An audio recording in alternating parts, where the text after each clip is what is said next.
16 pro এই বাটনের মাধ্যমে আপনি কিন্তু portrait mode, zoom in, zoom out, অর্থাৎ এই যে বাটনটা দেখছেন এই বাটনটা কিন্তু টোটালি একটা সেন্সরযুক্ত বাটন এবং এই বাটনটা দিয়ে কিন্তু আপনি স্ক্রিনের যে কাজগুলো করা যায় সেই কাজগুলো আপনারা এখানে করতে পারবেন। এবং সেই সাথে এর যদি আরেকটা বড় চেঞ্জেস দেখেন, এটা হচ্ছে চিন বেজেল নাই বললেই চলে, কিন্তু চিন বেজেলটা একদম কমিয়ে ফেলেছে, চিন বেজেল একদম নেই, চিন বেজেলটা নাই বললেই চলে। ডিসপ্লের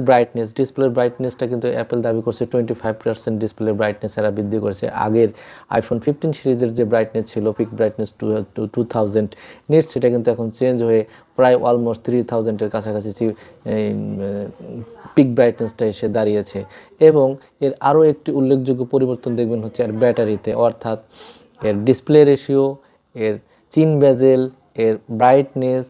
এর প্রসেসর, সবচাইতে উল্লেখযোগ্য যে বিষয়টা আপনি লক্ষ্য করবেন সেটা হচ্ছে